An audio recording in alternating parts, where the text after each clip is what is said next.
네, 감사합니다. 자, 오늘 본문을 통해서 죄가 더한 것에 은혜가 넘칩니다 라는 제목으로 우리 말씀의 은혜를 같이 나누겠습니다. 며칠 전 이 TV 상담 프로그램에서 유명 연예인인 송민호라는 젊은 청년이 나왔습니다. 이 송민호라는 청년은 우리 젊은 분들은 잘 아시겠지만은 남자 아이돌 그룹의 멤버이고 얼마 전에는 솔로로 데뷔해서도 크게 인기를 얻었습니다. 그리고 예능 프로그램에 나와서도 많이 인기를 얻었습니다. 그리고 재주가 많아서 특별히 미술을 배우지 않았는데도 그림을 잘 그려서 그가 그린 그림들이 영국에 있는 그런 갤러리에 전시가 되기도 하고, 또 더 나아가서는 오스트리아 그 황실에서 초청해서 전시도 하는 정말 잘 나가는 그런 연예인이에요.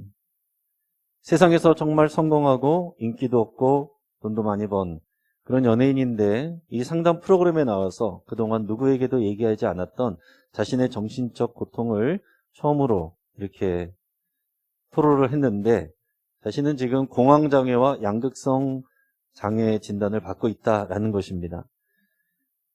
예능 프로그램에 참여해서 막 즐거운 모습을 보였지만 카메라가 꺼지고 나면 보는 사람들 없는 곳으로 가서 혼자 그 외로움과 두려움을 달래며 눈물 흘리고 했다라는 것입니다. 그러면서도 본인이 왜 내가 행복하지 않은지를 자기도 너무 모르겠다는 거예요. 세상적으로 성공했어요.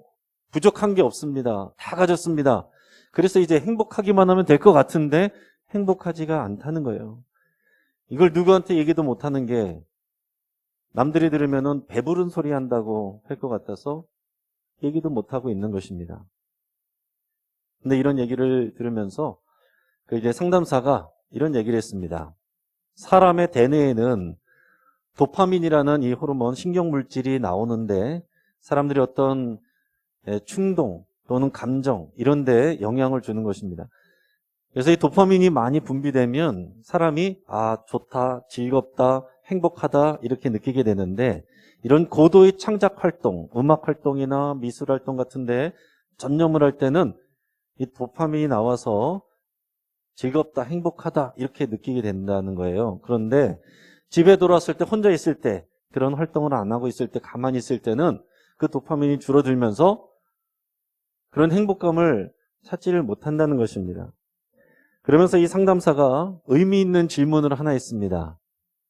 민호 씨에게 의미 있는 대상은 누구입니까? 그래서 송민호 이 친구가 곰곰이 생각을 해보더니 답을 못해요. 떠오르는 사람이 없습니다.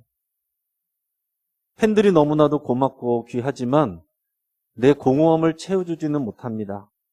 그럼 가족들은 어떤가요? 가족들은 제가 집에서 가장 역할을 하기 때문에 가족들은 제가 의지할 수 있는 대상이 아니라 제가 책임져야 될 대상들입니다. 이런 얘기를 하는 거예요. 이런 사람은 의미 있는 대상이 있어서 그 의미 있는 대상이 나의 삶에 대해서 피드백해 줄 때 그 말을 듣고 내 마음이 가득 차오르는 그런 경험이 있어야, 그런 일들이 있어야 사람은 행복을 느낀다고 그럽니다. 근데 이 친구에게는 그런 게 없는 거예요. 여러분들은 어떻습니까? 여러분들은 지금 행복하십니까? 여러분들의 의미 있는 대상이 있습니까? 여러분들의 가족들 또는 여러분들의 동료들 또 교회의 성도들이 여러분들에게 그런 의미 있는 대상이 되고 있습니까? 만약에 그렇지 않고 오히려 부담이 되고 긴장이 되고 자기 방어하게 되는 그런 상대라면 집에 가기가 싫어지고, 그리고 부모님이나 친척들 만나는 것이 부담스럽고, 또 교회 와서 교회 성도들 만나도 책 잡히지 않을까 긴장하게 되는 그런 상태가 되는 거죠. 도파민 네이션이라는 책이 있어요. 이 책을 쓴 애나 램키 교수는 스탠포드 의과대학의 정신의학과 그리고 중독의학과에서 교수로 있습니다. 근데 이 저자가 하는 얘기는 지금 우리가 사는 이 현대 이 시대는 쾌락 과잉 시대다, 이런 표현을 했어요. 다른 말로 하면 도파민 과잉 시대다, 이런 얘기를 했습니다. 이게 무슨 얘기냐면, 자, 사람들이 다 피곤하고 지친 일상생활들을 합니다. 그러고 나서 집에 들어오면 자기의 심신을 달래줄 작은 쾌락을 추구하게 되는데, 이 작은 쾌락이란 게 뭐 나쁜 게 아니에요. 커피를 마시거나 게임을 하거나 또 텔레비전을 보거나 넷플릭스를 보거나 SNS를 하거나 책을 읽는 것도 이 고통을 잊기 위한 작은 쾌락이 됩니다. 그것은 좋은 거예요. 자, 그런데 고통을 피하기 위해서 이 작은 쾌락에만 자꾸 집중을 하게 되다 보면 어느 순간부터 그것이 중독이 된다라는 것입니다. 마약이나 음주, 성관계, 음란물 이런 것 대할 때도 도파민이 분비된다는 거예요. 그래서 그때만 그런 쾌락을 위해서 빠지는 것, 그게 중독이라는 것입니다. 심지어는 책을 읽는 것도 중독이 될 수 있대요. 그래서 이 저자는 젊었을 때에 로맨스 소설에 중독이 된 적이 있었다, 그런 표현을 했습니다. 여러분, 일상에서의 부담과 그런 힘든 일을 누구나 다 피하고 싶죠. 그 일을 피하고 자신의 뇌를 편하게 하고 즐겁게 하고자 하는 것은 누구나 다 그런 욕구가 있습니다. 다른 말로 하면은 이 도파민이 나오는 그런 상태, 즐거운 상태, 거기에 집중을 하게 되는 것이 현대인들의 흔한 모습이라는 거예요. 근데 미국에서 지금 보면 그래서 흥분제 처방률이 2006년과 2016년 사이에 2배로 늘었다라고 합니다. 그리고 미국의 성인들의 25%, 어린이들의 5%가 매일 정신과 치료제를 먹고 있대요.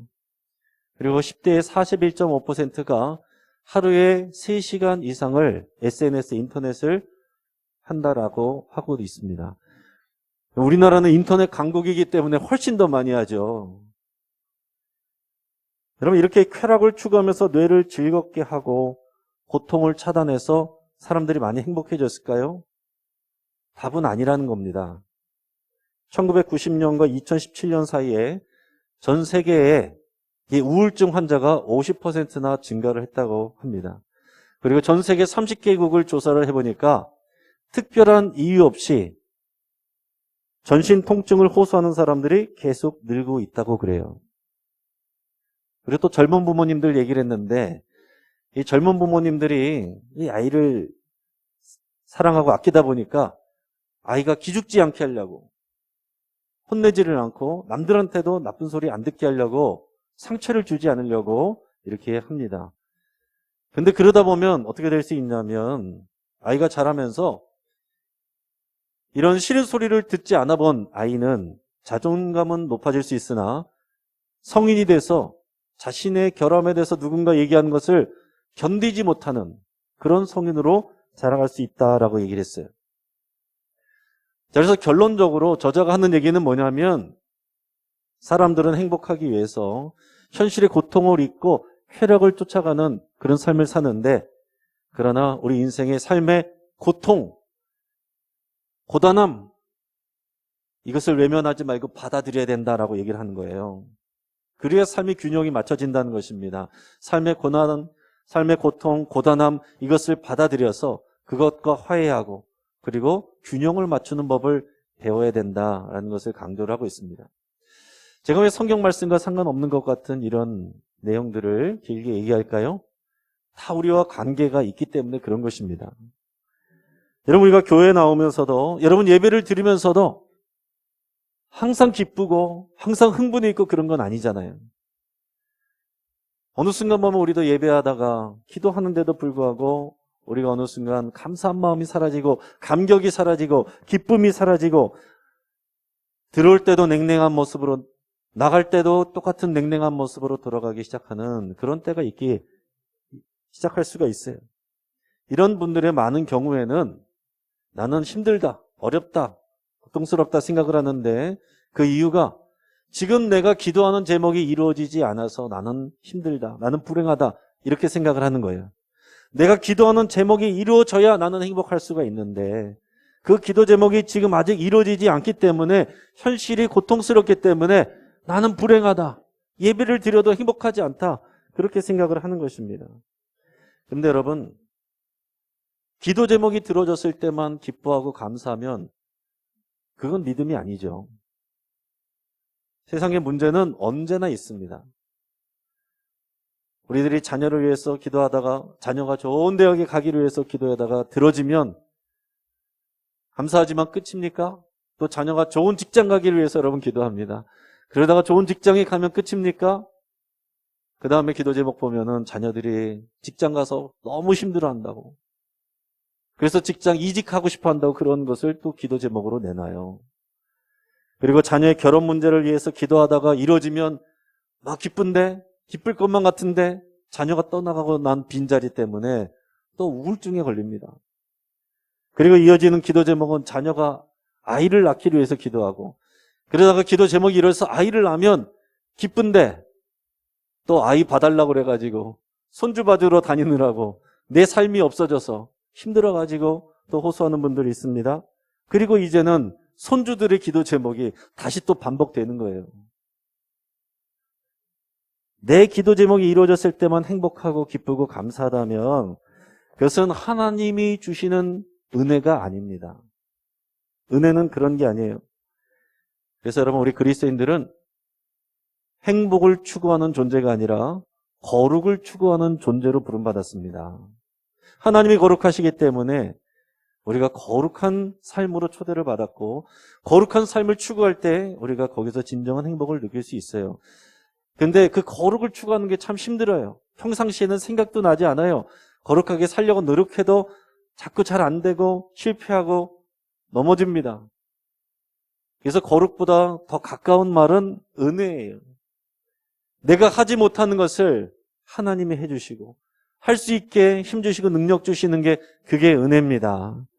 그래서 다시 말씀드리면 그리스도인들은 행복을 추구하는 삶이 아니라 은혜를 추구하는 삶을 살아야 된다라는 것입니다. 교회 나와서도 기뻐할 수 없고 감사할 수 없는 그런 증상을 느끼는 이유 중에 하나는 뭐냐면 내 속마음을, 내 연약함을 다 토로할 수 있는 대상이 없으면 그렇습니다.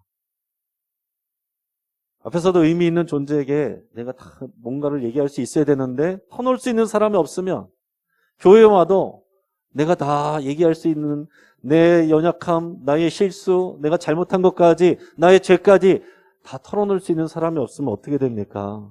교회 나와서도 늘 긴장할 수밖에 없는 거예요. 책 잡히지 않기 위해서, 구설수에 올라가지 않기 위해서, 사람들이 나를 안 좋게 보지 않기 위해서 긴장을 하고 있는데 어떻게 교회에 와서 기쁘고 감사할 수가 있겠어요?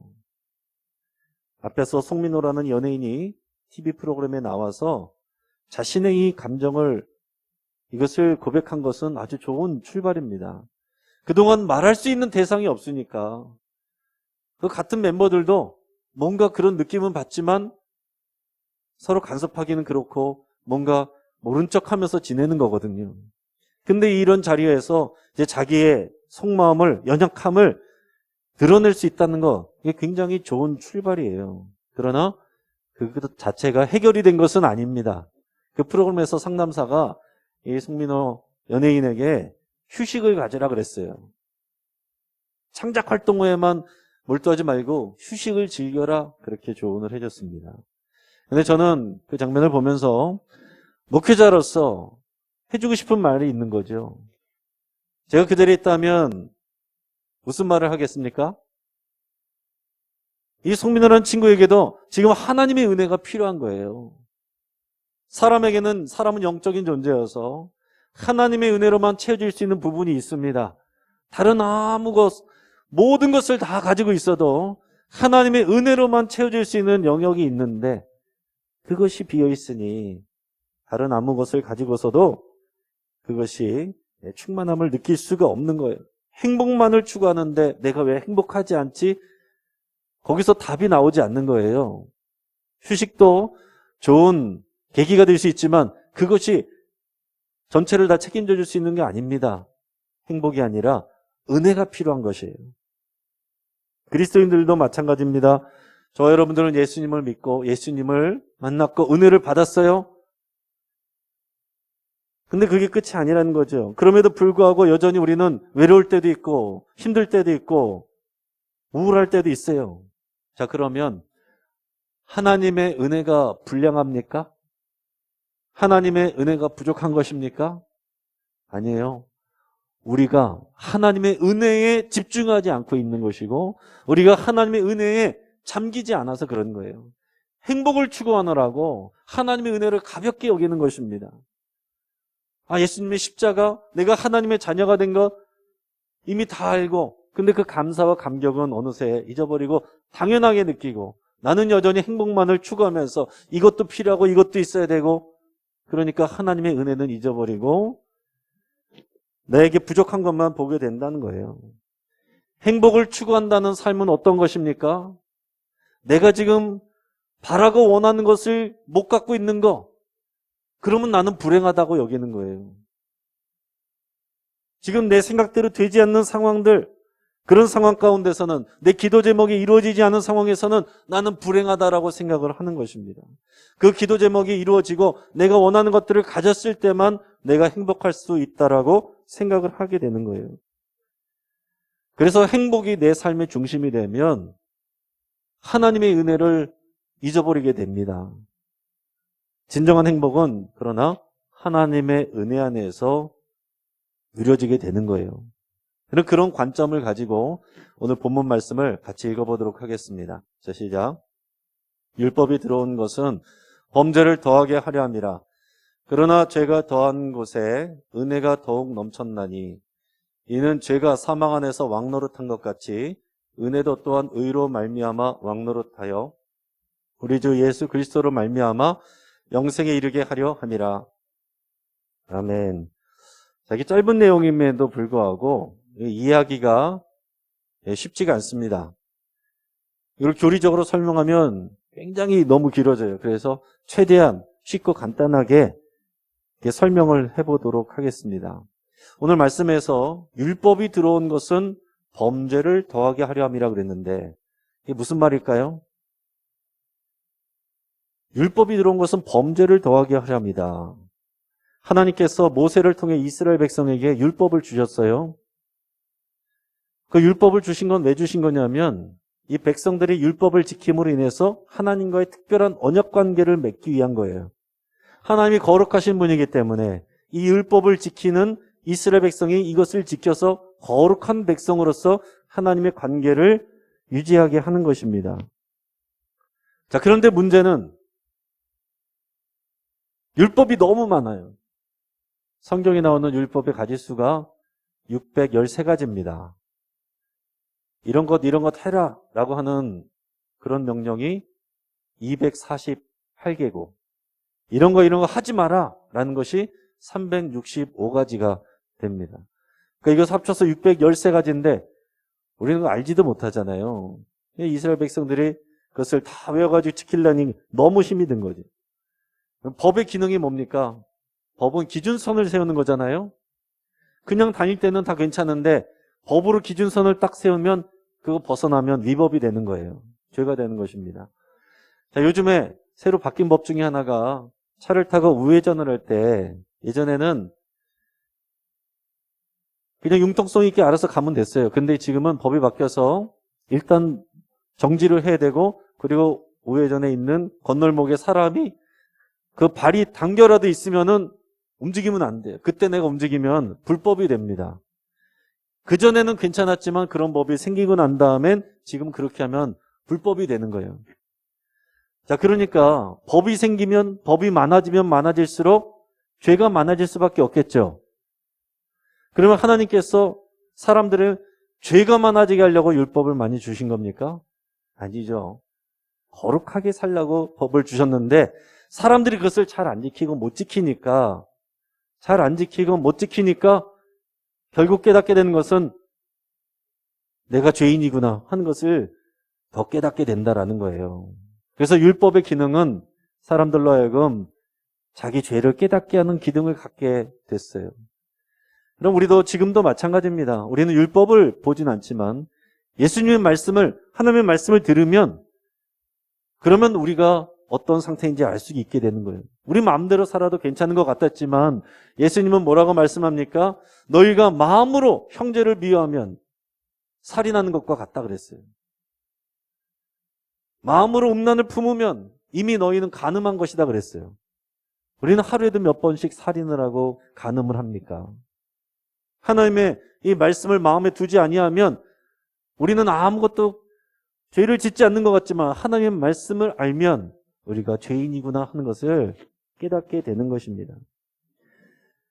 근데 그 다음에 나오는 말씀이 소망이 있는 거예요. 죄가 더한 것에 은혜가 더욱 넘쳤다. 죄가 더한 것에 은혜가 더욱 넘쳤다라는 거예요. 이게 오늘 제목입니다. 죄가 더한 것에 은혜가 넘친다는 거예요.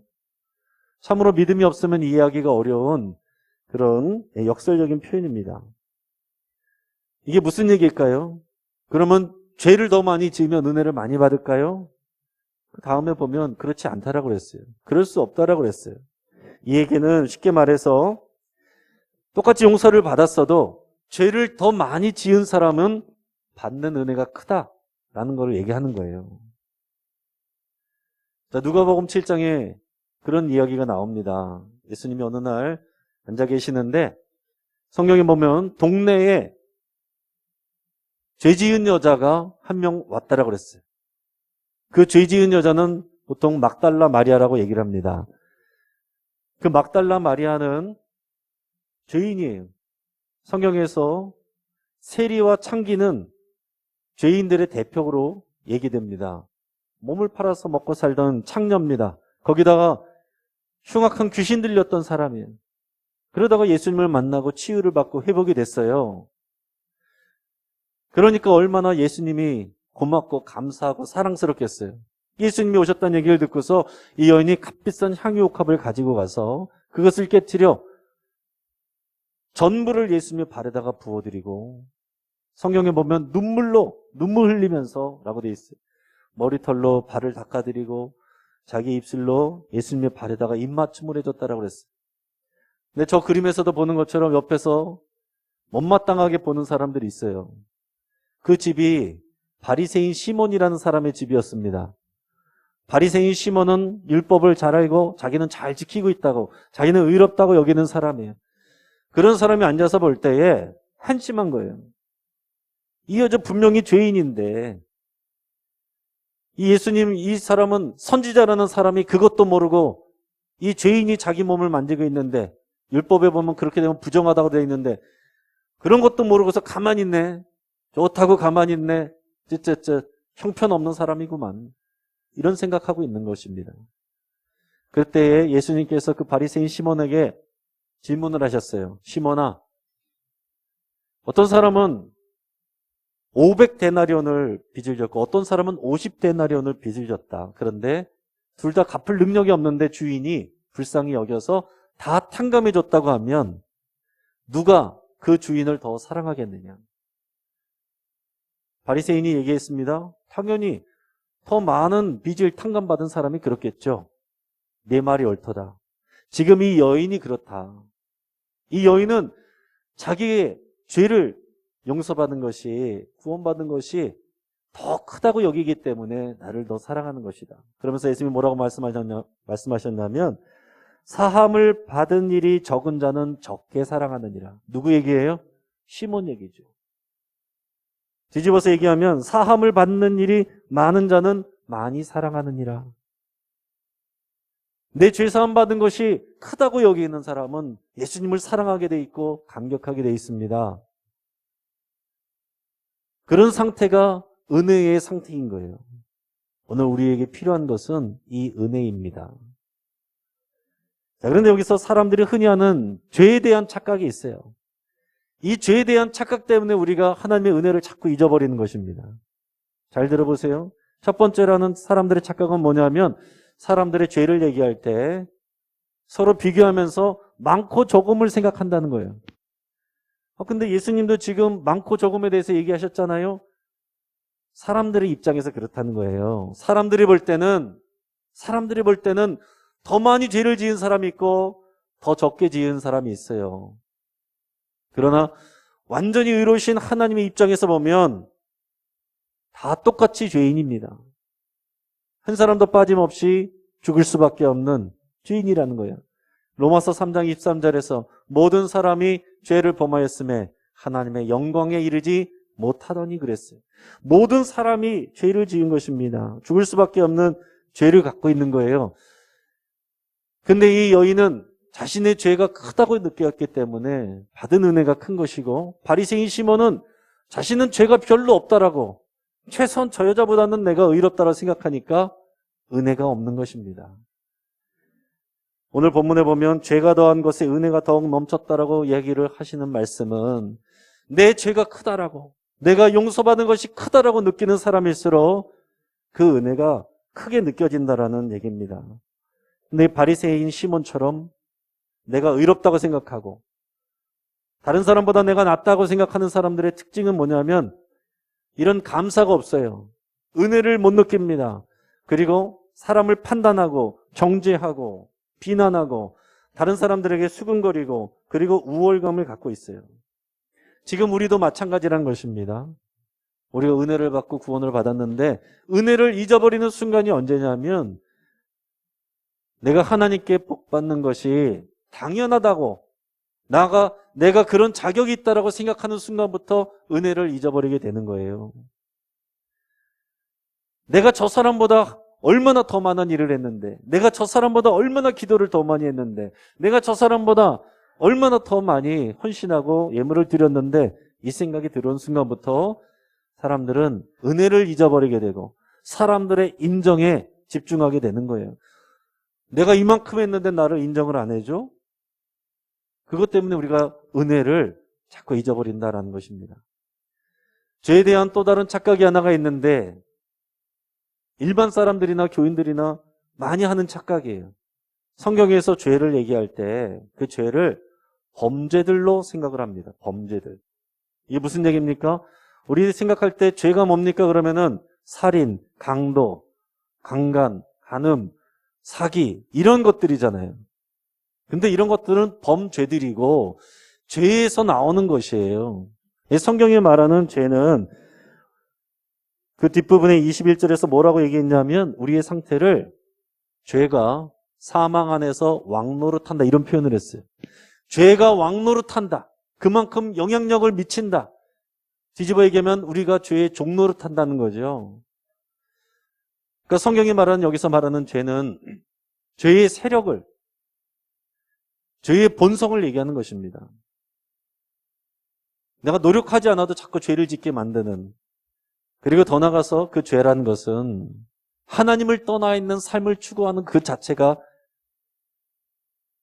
죄의 종노릇하는, 죄가 왕노릇하는 그런 삶이에요. 하나님 없이 행복만을 추구하면서 이 땅의 것들만 바라는 그런 상태.